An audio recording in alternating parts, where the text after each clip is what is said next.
Agora a gente vai ver o disco carregado. Para aprender o disco carregado, vocês têm que primeiro ver o vídeo do anel carregado, porque a gente vai usar os conceitos do anel carregado para resolver o disco carregado. A gente tem a quase a mesma, né, configuração do problema. A gente vai pegar um anel infinitesimal do disco. Agora a gente não vai pegar uma carga infinitesimal. O disco é uma placa superficial, redonda, aí, com uma densidade de carga sigma, que agora é dado por Q sobre área. Porque é Coulomb por metro quadrado, é uma densidade superficial, porque não faz sentido mais a gente falar de densidade de cargas linear. Não é linear mais, o problema agora é superficial, as cargas estão na superfície desse disco, distribuídos uniformemente. E o disco, a gente pode pensar que ele é composto de vários anéis. Então, a gente podia pegar um anel aqui, a gente podia pegar um anel aqui, e a soma desses anéis forma um disco. Então, a gente vai pegar um anel que vai ser uma parte infinitesimal desse disco. E a gente já discutiu que o anel, ele só tem componentes horizontais. As outras componentes, em qualquer parte que a gente pega aqui, um DQ, por simetria, as componentes verticais se cancelam, a gente só tem componentes na horizontal. O ponto P até o centro vai ser chamado de A, e X agora é o que vai variar. Nesse caso vai variar, porque a gente tá pegando o raio, né, como que eu posso falar? É a distância do centro do disco até o anel infinitesimal. Eu podia ter pegado um anel infinitesimal em qualquer parte desse disco. E esse X ia ser diferente. E a gente tem também o raio R0, que eu vou chamar, do disco, que é do centro até a borda. E esse anel tem uma densidade de cargas dQ. A gente já discutiu que o campo elétrico produzido por um anel carregado é esse daqui, onde no último vídeo eu deixei como 1 sobre 4πε0, e não K. K ou 1 sobre 4πε0. E aí a gente pegou um anel infinitesimal com densidade de cargas dQ, que é igual a sigma dA agora, porque a gente está tratando de densidade superficial e não mais densidade linear. E a área de um disco é πr ao quadrado, só que a gente está chamando de x esse raio aqui interno desse disco infinitesimal. Aqui a gente pegou um anel infinitesimal, a gente está calculando quanto de carga que tem aqui dentro. Então, vai ser πx ao quadrado. Então, dA é 2πx dx. A gente substitui aqui. Então, dq é sigma 2πx dx. E aí a gente pode só substituir isso daqui em dq na fórmula do anel carregado.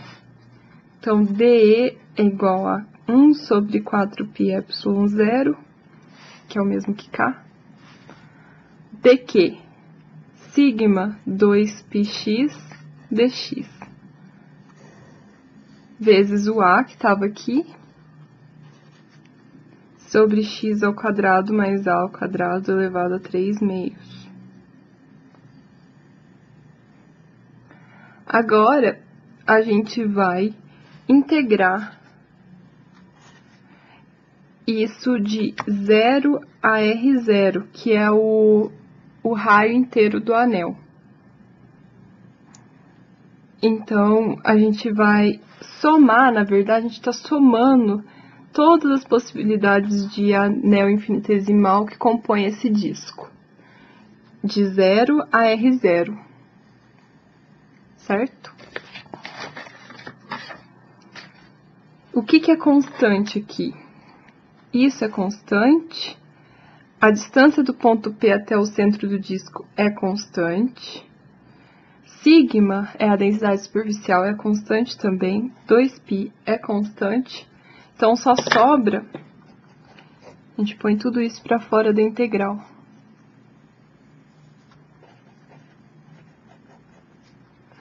Integral de 0 a R0 de x dx sobre x ao quadrado mais a ao quadrado elevado a 3 meios. Nesse caso, nosso x não é constante, porque ele é o centro do disco até o ponto que a gente pegou o anel infinitesimal. A gente podia ter pego esse anel infinitesimal em qualquer lugar do disco. Então, a gente está somando esses anéis infinitesimais de 0 até R0. E esse x varia de acordo com o tamanho do anel que a gente pegou, que compõe esse disco. Então, nesse caso, vocês têm a integral que apareceu no fio infinito. Quem tiver dúvida de como resolve essa integral, volta lá no meu vídeo sobre o fio infinito, que eu resolvo ela passo a passo, com todas as substituições trigonométricas. Aqui, eu só vou colocar o resultado dessa integral.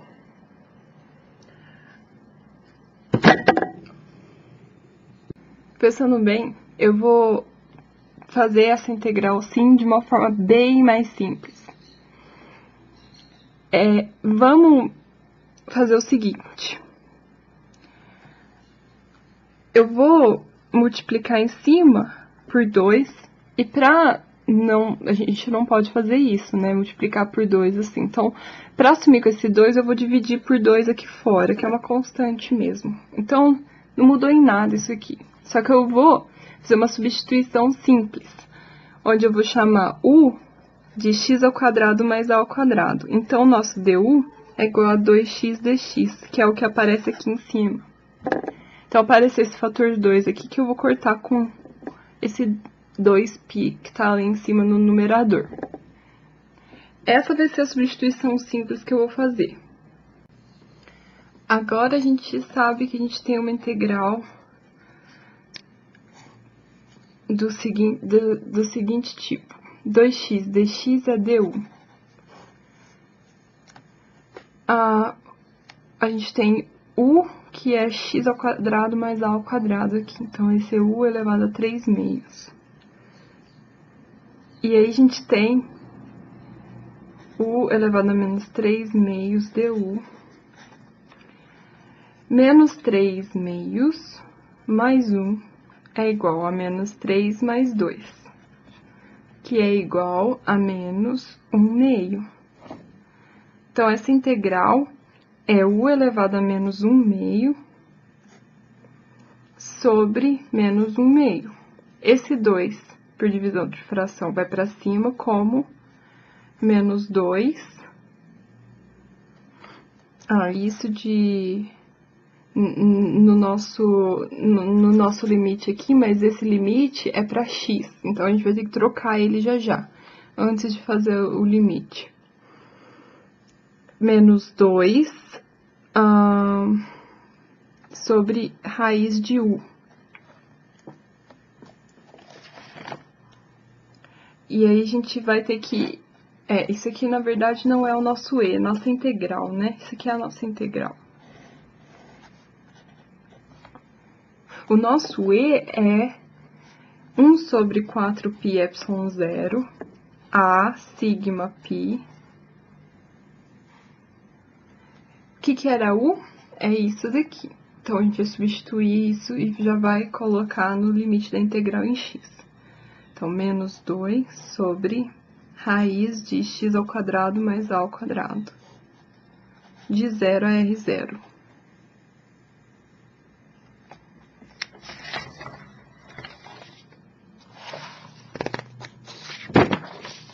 Vou repetir aqui o que a gente obteve, então. Campo elétrico é igual a menos 1 sobre 4πε0, sigma πa, vezes 2 sobre x ao quadrado mais a ao quadrado elevado a meio, onde isso está no limite de 0 a R0. 1 sobre 4πε0, sigma π a. Agora vamos fazer o limite aqui. 1 sobre... Quando x ao quadrado vale r0, vai ser r0 ao quadrado mais a ao quadrado elevado a meio menos 1 sobre... quando x vale 0, vai ficar 1 sobre a ao quadrado elevado a meio, que é a.